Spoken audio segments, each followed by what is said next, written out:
हिमालय की घाटियों में बसा एक पुराना ठंडा गांव था। इस गांव के लोग सीधे सादे थे और अपने खेतों और पशुओं पर निर्भर रहते थे। ये जगह इतनी ठंडी थी कि दिन में भी बर्फ जमी रहती थी और लोग जल्दी जल्दी अपने काम निपटाकर अपने घरों में लौट आते थे। इस गांव के पास एक चालाक भालू रहती थी। वह हमेशा से ही चालाक और तीव्र बुद्धि वाली थी। अपने जवानी के दिनों में वह अपने शिकार के लिए प्रसिद्ध थी, लेकिन अब बूढ़ी हो चुकी भालू का जीवन संघर्षमय हो गया था। उसकी पुरानी ताकत अब नहीं रही थी और ठंड में उसे भोजन ढूंढने में बड़ी कठिनाई होती थी। उसकी भूख लगातार बढ़ती जा रही थी। अब उसके पास कोई योजना ही एकमात्र रास्ता था। एक दिन भालू बर्फ में दबे हुए कुछ सुनहरे सिक्कों को देखकर ठिठक गई। उसने उन सिक्कों को ध्यान से देखा और सोचा, अगर मैं इन सिक्कों का इस्तेमाल करूं तो कोई ना कोई इनकी चमक में जरूर फंसेगा और मेरे पास आ जाएगा। मुझे अपने शिकार को पकड़ने के लिए दौड़ना नहीं पड़ेगा। मैं उसे आसानी से अपने पास बुला लूंगी। भालू ने कुछ देर तक योजना बनाई और फिर सिक्कों को लेकर अपने शिकार के इंतजार में पास की नदी के किनारे जाकर बैठ गई। वह जानती थी कि गांव के लोग यहां से पानी लेने आते हैं और अगर उसने चालाकी से बात की तो उसका काम आसानी से बन जाएगा। थोड़ी देर बाद गांव का एक व्यापारी नदी के किनारे से गुजर रहा था। वह नदी के उस पार एक शहर में व्यापार के सिलसिले में जा रहा था और अपने साथ कुछ सामान भी ले जा रहा था।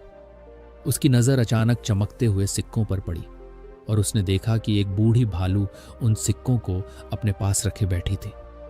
व्यापारी को देखकर भालू ने तुरंत कहा, अरे बेटा, तुम बड़े भाग्यशाली हो कि आज यहां आए। मैं अपनी अंतिम दिनों में कुछ अच्छा करना चाहती हूं, इसलिए मैं ये सोने के सिक्के तुम्हें दान में देना चाहती हूं। भालू ने बड़ी चालाकी से अपने शब्दों का प्रयोग किया ताकि व्यापारी उसकी बातों में आ जाए। व्यापारी को पहले तो थोड़ा संदेह हुआ, क्योंकि वह जानता था कि जंगल में जानवर चालाक होते हैं। उसने सोचा, भला ये भालू मुझे क्यों सोने के सिक्के देगी? कहीं ये मुझे फंसाने की चाल तो नहीं? लेकिन फिर उसके मन में लालच जाग गया। उसने सोचा, अगर ये सच में सोने के सिक्के हैं तो मेरी गरीबी हमेशा के लिए दूर हो जाएगी। व्यापारी के मन की असमंजस देखकर भालू ने मीठी आवाज में कहा, डरो मत बेटा, मैं अब बूढ़ी हो गई हूं और अपने पापों का प्रायश्चित करना चाहती हूं। मैंने अपने जीवन में बहुत अन्याय किए हैं। अब मेरा मन केवल भलाई करने का है। ये सिक्के तुम्हारे लिए हैं। तुम इन्हें लेकर जाओ और अपने जीवन को सुधारो। भालू की बातों में मिठास और सिक्कों की चमक ने व्यापारी का मन जीत लिया। उसने सोचा, हो सकता है कि यह भालू सच कह रही हो। अगर मैं इसे छोड़ दूंगा तो कहीं यह मौका मेरे हाथ से ना निकल जाए। व्यापारी का लालच बढ़ गया और उसने धीरे धीरे भालू के पास जाने का साहस किया। जैसे ही व्यापारी भालू के करीब पहुंचा, भालू ने अपनी चालाकी दिखाई। व्यापारी सिक्कों की ओर बढ़ा ही था कि भालू ने झपट्टा मारा और उसे फंसा लिया।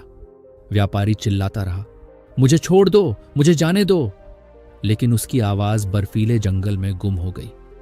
भालू ने उसे अपने शिकार में बदल दिया और उसकी भूख मिटाई। इस कहानी से हमें यह सीख मिलती है कि हमें कभी भी लालच में नहीं फंसना चाहिए। हर चमकती वस्तु हमारे लाभ की नहीं होती और हर आकर्षक दिखने वाला प्रस्ताव हमारे हित में नहीं होता। लालच का अंजाम हमेशा बुराई होता है और इसके परिणाम स्वरूप नुकसान उठाना पड़ता है।